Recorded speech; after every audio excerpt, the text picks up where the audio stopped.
Well, we'll go ahead and get started. Good morning and welcome to Preservation Virginia's preview of the 2024 General Assembly session. I'm Elizabeth Castelny, CEO of Preservation Virginia, and I'm joined by our three panelists who I'll introduce in just a moment. I know they join me in thanking you for tuning in this morning. Advocating for Virginia's historic places doesn't happen only between January and March. 12 months of year, Preservation Virginia is sharing information with decision makers and their constituents so that more informed decisions can be made. We have a public policy committee that meets 8 times a year to examine issues and strategy. We work closely with our colleagues at the Department of Historic Resources to anticipate areas of need. And we engage our partners in the development field, local communities, and regionally to elevate concerns and think proactively. We're grateful for our supporters that sponsor our advocacy activities, and particularly Daniel and Company, Monument Companies, Miller and Associates, Glave and Homes, National Trust Insurance Services, Genevieve P. Keller, and Tripp Pollard, who have supported this year's update of the economic impact study of Virginia's Historic Rehabilitation Tax Credit Program and our advocacy programming all around. And you play a big role as a constituent, subject area expert, and passionate supporter of historic preservation. Thank you all. With the election last November, there are a host of new members, changes in leadership, and district representation. All present an opportunity to remind members of the economic, educational, and cultural values that historic preservation brings to their districts and collectively across the Commonwealth. Today's session will preview what we know about bills and budget items introduced so far, but all of that will rapidly change as members open the session on Wednesday. It's a moving target, so to stay up to date, watch for Preservation Virginia's alerts. If you're not signed up for alerts, we're dropping a link into the chat box. Each week, we will provide updates on the preservation-related legislation and budget items that we are tracking. And your voice is important as we move through the legislative session. Contacting your legislators when there is a call for action and attending the legislative reception on February 7th all help demonstrate that these issues matter. And one other way you can help us is considering a gift restricted to our advocacy program. Or you might consider a sponsorship, which will help support the funding of the tax credit study that Julie will present a little bit later, as well as the February legislative reception. So we'll put that information in the chat box as well. Now for some housekeeping. This session is being recorded and it will be posted to our website, and we'll also send you an email reminder with a link a little bit later this week, probably. You can activate the closed captioning option by going to the bottom of the screen and activating the button labeled CC. We're going to hold all the questions until the end of the presentations. However, you can enter your questions in the Q&A box at any time, and we'll try to get to as many questions as time allows. But I can promise you that if we don't get to your question on air, we will try to respond to it via email after today's session. Lastly, we'll use the chat box to share additional links for more information. So let's get to it. Today, I'm joined on screen by Julie Langen, Tripp Pollard, Hunter Jameson, and Will Glasgow, an all-star team to be sure. Tripp Pollard is senior attorney and leader of the Land and Community Program, senior attorney and leader of the Land and Community Program at the Southern Environmental Law Center. He also serves as vice chair for Preservation Virginia's board, and he's chair of our Public Policy Committee. Tripp brings more than 3 decades of experience where he's built relationships and connections that forward the work of advocating for the natural and human-built environment. Hunter Jamerson represents Preservation Virginia and our related issues in the General Assembly. He's been with the firm Macaulay, Jamerson, Sutherland, and Sessa since 2010 and is a tireless advocate for preservation-related issues as he walks the halls of the General Assembly and engages legislators. We wouldn't be able to get through the session without Hunter and Tripp's wisdom. Julie Langan is Virginia's State Historic Preservation Officer and Director of the Department of Historic Resources. She is distinguished by her consistent and steadfast support of Virginia's historic places. She's held this position since 2014 and was previously the Deputy Director at VDHR. Julie is a valued partner in our work in the General Assembly and every day at Preservation Virginia. And last but not least, Will Glasgow is championing all the technical work, and he's our very own Chief Operating Officer, and he will also lead the Q&A. Tripp and Hunter will kick us off with a preview and advocacy tips. Julie will follow to share an overview of the recently completed update of the economic study of Virginia's historic rehabilitation tax credit. So take it away, Tripp and Hunter. All right, thank you, Elizabeth. Good morning, everyone. Let the presentation come on up here. All right, as Elizabeth mentioned, and you can go to the next slide, Will. In many ways, the main story heading into this session is the massive, almost unprecedented turnover in General Assembly members. It's certainly the largest in recent memory. Over 40% of the Senate and over a third of the House will be new when the 2024 session begins this Wednesday. Over 700 years of legislative experience will not be back when the General Assembly convenes this session.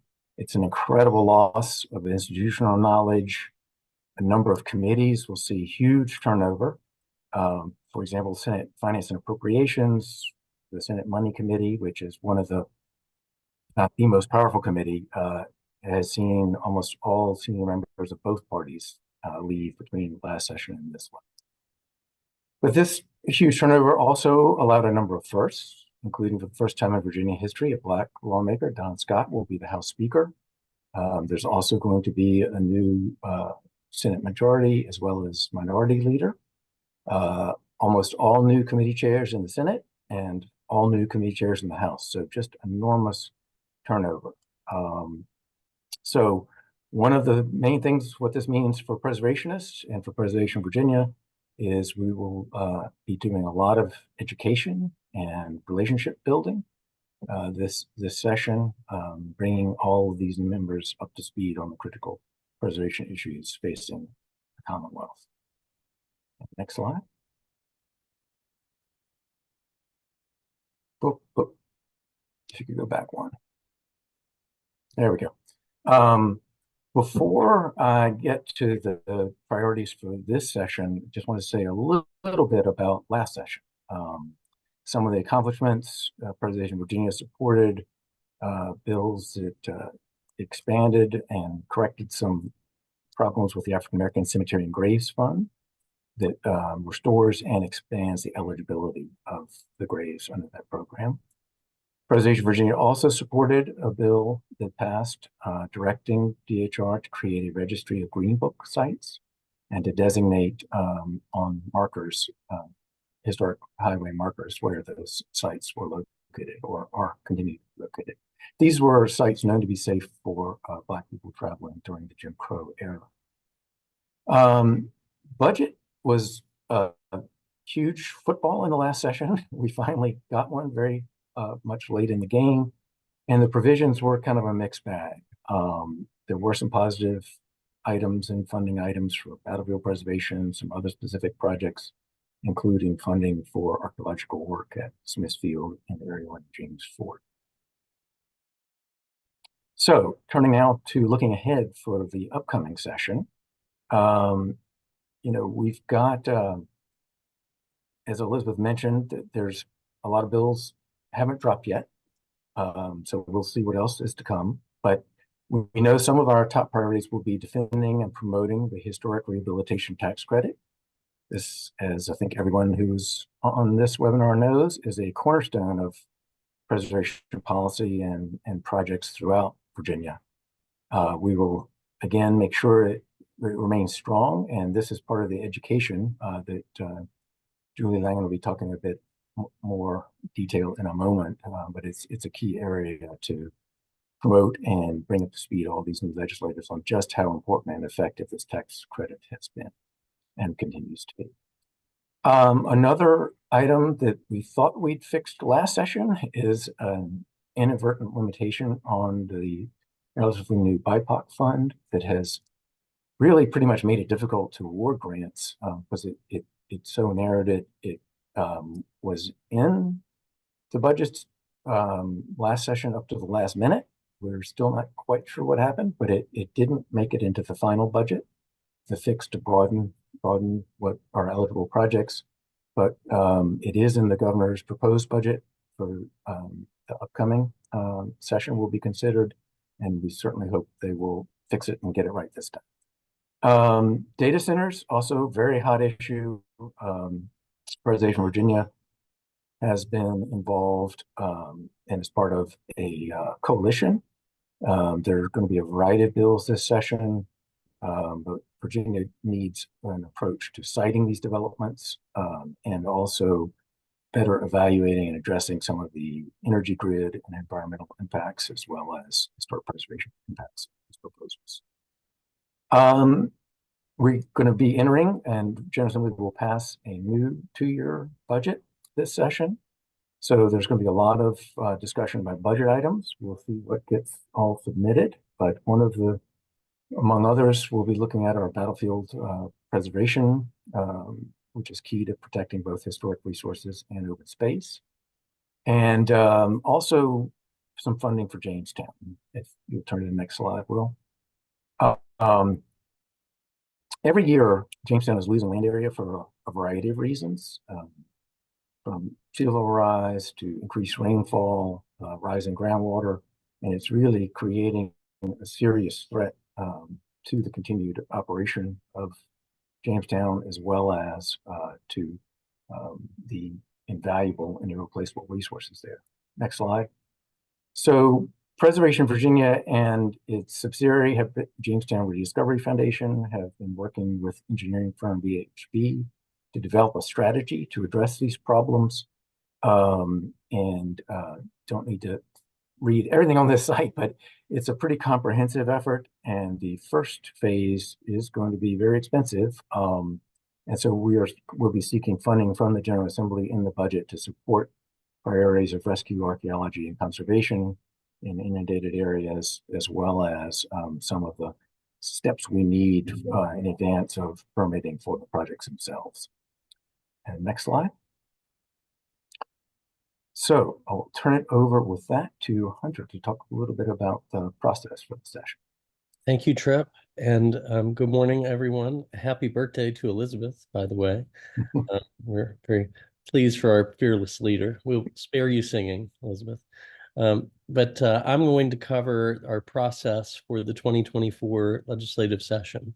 So we're kicking off here this week, Wednesday at noon. They will gavel in, or what Tripp mentioned is really quite a historic session in many ways. This is a long session, quote unquote, and I say that because Virginia has one of the fastest legislatures in the country.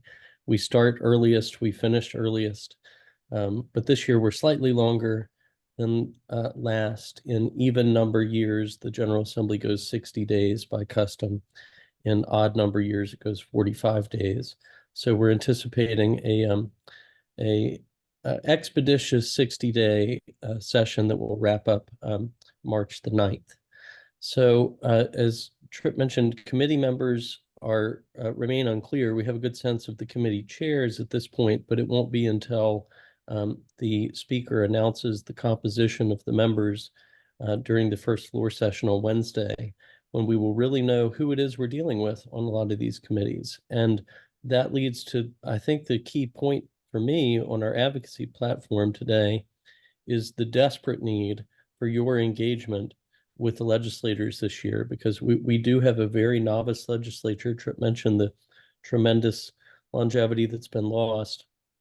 With those losses went some champions for the historic preservation tax credit, also some key institutional knowledge on the financing for the return on investment of that tax credit, and just intricate knowledge of the historic properties around the state and programs that are in place to preserve our history. So that's where you come in, which is you can cover a lot more ground than Tripp and I can. So we'd love to deputize you to educate your legislator as the session opens here, and as well as their staff, because their support staff are equally important in this process.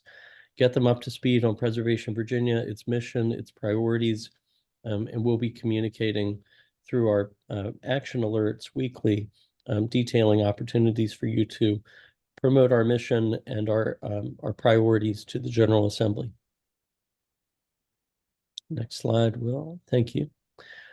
So next is a summary here of our legislative reporting process. If you go to the Preservation Virginia website, you can sign up if you're not already for our weekly action alerts. And I try to get these alerts and website updates out each Monday, because we try to give you a preview of where things stand going into the legislative week, so that you can look for these and take action accordingly. It's important, if you do reach out to your legislator and advocate for one of Preservation Virginia's priorities, that you share that feedback with us. You will likely hear back either directly from your legislator or their legislative assistant. And when you do, we're very curious to hear what you hear, because as I mentioned, there's 140 offices. Takes a lot of folks to cover all that ground routinely. So we're all ears when you get that information. We will also send a wrap-up and communications at the end of session, and then finally a veto session summary. And the format of these, as you get them, is a preview or an introduction of where we are in the legislative process through the General Assembly cycle, and then a detail of each bill with a hyperlink to get you to the bill text and a bill summary. We'll summarize the bill succinctly in the action alert email, and then we stake PVA's position to the extent we've taken a proactive or defensive position on a bill in that action alert. And then if there's truly a call to action where, all hands on deck, we need a volume of voices to a particular set of legislators or particular committee, that will be at the top of the alert, highlighting to you where to send emails, where to direct phone calls on our legislative priorities. So be grateful if you haven't already signed up to go on the PVA website, sign up for these alerts, and just know that this is important action that you can be a significant influence in the PVA advocacy platform by assisting us in that legislative outreach. It's always important. It's most important this year because of so many new faces. So I look forward to your help.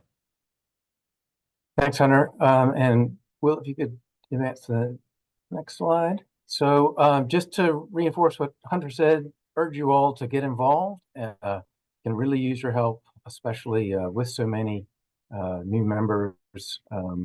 Have the website address up. Please sign up for these legislative alerts and track the updates. And then I also wanted to mention, urge you all to please attend, and it'd be great if you would also sponsor our upcoming legislative reception. It will be February 7th at the Hilton Richmond downtown. So hope to see you there, and do urge you all to get engaged with your legislators, with the process. It's going to be an important session for historic preservation, and thank you all. And now I will turn it over to Director Langham. Julie. Good morning, everybody. Happy birthday, Elizabeth. I had no idea it was your birthday. So greetings and thank you for inviting me to participate in today's event. And thank you for hosting. Before I focus on state tax credits, I'd like to just add a little bit of information about budget. First of all, concerning the BIPOC fund, with the expectation that the obstacles that Tripp referred to that have been preventing us from making grants, we are hopeful that those are going to be resolved through budget language, and the governor's draft budget does include that language that fixes the problems. And once that budget bill has been signed, provided that language is still there, we're going to be ready to make the first round of awards right away. And so we've been sitting on the original $5 million that was appropriated, and we don't need to wait until July 1st to make a first round of awards. If the governor's proposal for an additional $1 million remains in the budget, then we'll have that to spend in the new fiscal year. We will be doing a second round of funding at some point in the next fiscal year. So fingers crossed that that's all going to work out as planned. Another item in the budget that I'd like to call particular attention to is the Virginia 250 grant program. This is for the preservation community, a highlight of the governor's budget, because he's included $35 million for a brand new grant program tied to the celebration of the semi-quincentennial in 2026. This fund is specifically for capital improvements to historic properties in preparation for this big celebration. And I would really appreciate all of your help in advocating for this initiative. I'm cautiously optimistic. I'm hearing a lot of positive feedback about it, but your reinforcement with new members of the importance of this would be very, very helpful. Keep in mind that 2026 is a once-in-a-lifetime event that will focus national attention on Virginia, and it provides us an unprecedented opportunity to share with the world our role in the founding of America, as well as our continued place in the evolution of American history and the field of historic preservation. So this program is specifically for landmark properties that are open to the public, and there will be a matching grant requirement. So we're looking at an investment of $70 million overall. So with that said, now I'd like to turn my attention to the state tax credit. I know you're all probably pretty familiar with this program, for which Virginia is well known and respected on a national level. We have, I would argue, the best tax credit program in the country. And I want to thank Hunter and Tripp for speaking to the need to educate members about the impact of this tax credit. While I haven't heard of any bills that would impact this program, we all need to be vigilant and start immediately to educate these new members. You may recall that during the last session, as the result of just attempting to make a minor change, we almost ended up with a program cap that would have had a devastating effect. So for that reason, we all need to be working together to educate new members regarding the positive impact of the state tax credits. And in anticipation of the need to do this, the Department of Historic Resources once again partnered with Preservation Virginia to update the economic impact study that assesses the overall benefit of the credits. And we do this every 6 years, and the timing was perfect to update it again and to have it ready for these new members going into the session. The study was once again conducted by the Center for Public Policy within the Wilder School of Government and Public Affairs at VCU. And not surprisingly, it resoundingly confirms, as expected, that the Commonwealth's investment in this economic development program offers a very significant return on investment. And Will, if you want to advance to the next slide, I just want to show you that even in a period, various periods of time when we have economic upswings and downturns, and that's what you see in the blue line as far as, what's being invested in projects. Sometimes the projects are really costly and sometimes they're a little more modest in their budgets. But regardless, that tax credit is holding steady, even in years of economic challenge. So it's a program that is in constant use, not just in the good times, but also in bad.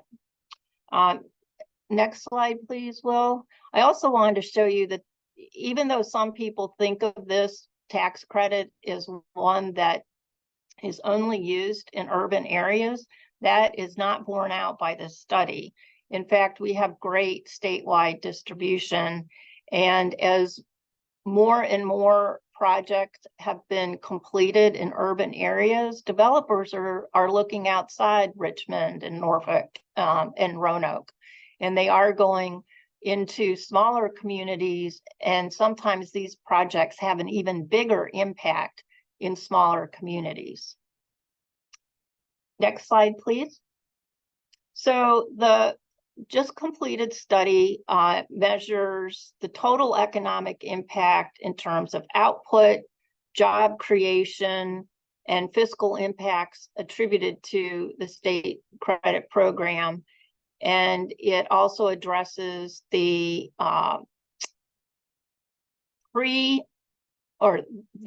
rehabilitation impacts as well as the post-rehabilitation impacts. And in addition to there being a lot of analysis undertaken by VCU in conducting this study, we used focus groups to capture input on themes regarding community impact and benefit. And as I said, as expected, the report confirms the continued success of the program by providing an economic impact analysis that is looking at these last 5 years. And you might wonder, well, why does it end in 2020? We wanted to capture projects up into the point of completion. So we're not looking at those projects in the last 2 years that might be underway but haven't been finished. Next slide, Will. And here you see a summary of a few other of the statistics that were borne out by the study. So just to recap, this state tax credit has played an essential role for 26 years in the rehabilitation of historic properties in Virginia. Since its inception in 1997, we have issued $1.7 billion in tax credits, and that has stimulated $6.8 billion in private investment. And we're averaging every year, even in years of an economic downturn, well over 100 historic preservation properties projects that are being completed. And if you go on to the next slide, another thing borne out by this study is the support within the development community, within the banking community, and other industry professionals. They consider Virginia's state tax credit program among the best in the entire country. They cite the ease of using it and the consistency, knowing that there's that 25% credit. They like the predictability of the program, as do lenders. And many of the people participating in the focus groups did make known their intention to not just keep using this program, but to use it in more rural areas going forward. So we also included some case studies, and I'd call your attention to those because they really speak to the power of the program, and we have a handful of those included in the study. And then next slide, please. Finally, just to summarize, we have 3 different pieces that are available. We have the long study on the left that is 50-some pages long. We have a 2-sided card that you see on the right. And we also have a 4-page executive summary. All of these are posted on the department's website and on the tax credit page. And we will have all of these available at the Preservation Virginia legislative reception. So with that, I will thank you for this opportunity and encourage you to get in touch with me if you have any questions. Thanks very much. Well, thank you so much, Julie, and good morning, everyone. This is Will Glasgow with Preservation Virginia, and I'm leading the Q&A here at the end of our webinar session. So if y'all have any further questions, feel free to drop them into that Q&A box at the bottom of your Zoom screen. But one question that came through that's really for the larger group is, do we know of any specific threats to the historic tax credit program this year? Do we know that that's potentially on the table or coming, or it's just a lot of unknowns at this point? Well, I'll jump in to say I haven't heard that there will be a threat to the credit this year, except to say that generally speaking, the economy is a challenge for the state in the absence of the COVID federal fund dollars. And so as a result, the budget is lean coming from the governor's office and likely to remain lean coming out of the General Assembly. And while that doesn't create a specific threat to the tax credit, it creates an obligation for us to really promote and explain. So this revamped study is well timed, because I think this is a year to really justify the credit in order to ensure that it's preserved. Well, if I may, I'd like to add that even a well-intended improvement to the tax credit could, in fact, become a threat. And we saw that happen in the last session, where we didn't have members who maybe fully understood the benefit of the program, and we almost ended up with a cap. So I haven't heard of any proposed bills, but that doesn't mean there won't be any. And some might even be for things that we would support. But when people get in there and get tinkering around, you don't know what the result will be. Right, that's a really good point, Julie. And regarding the BIPOC fund and the change in the language, which would essentially free up that program to be put in action here, Julie, has DHR already determined who will be awarded the $5 million once the budget issues are straightened out, or is there a chance to apply for a round 2 of grants? Great question. So we invited applicants for a round 1. And we have received those and evaluated them, but we haven't made final decisions about awards because we realized we couldn't make them given the inconsistencies between the language in code and the budget language. The next step for us is to take recommendations to our Board of Historic Resources and make recommendations as far as the first round of funding, and we plan to do that at their March board meeting. And then after July 1, at some point, we'll do a second round. Wonderful. Thank you, Julie. It's really a great opportunity. And there are folks also asking for more details on the capital grant program. Specifically, what do we mean by landmark properties? Does a site have to be listed as part of the Virginia Landmarks listing or National Register, both? What are some of these requirements? Yes, thank you. They do need to be listed on the Virginia Landmarks Register.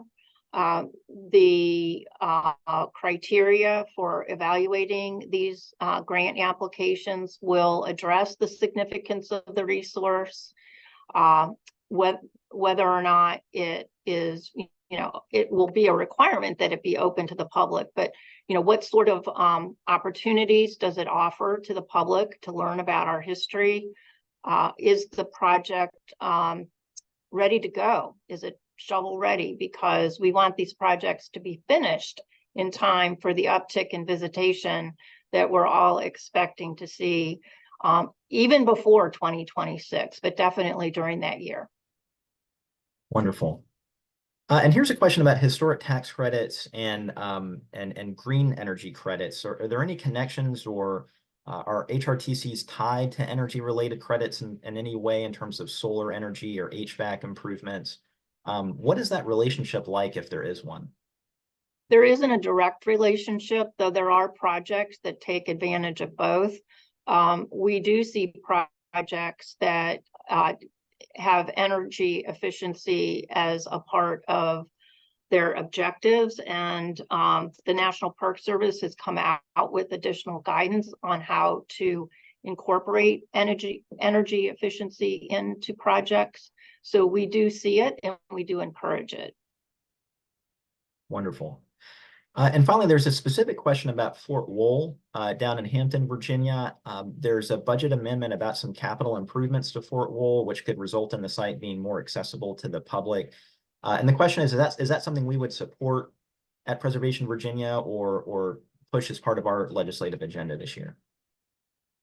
Well, we have definitely supported public access and restoring public access to Fort Wool.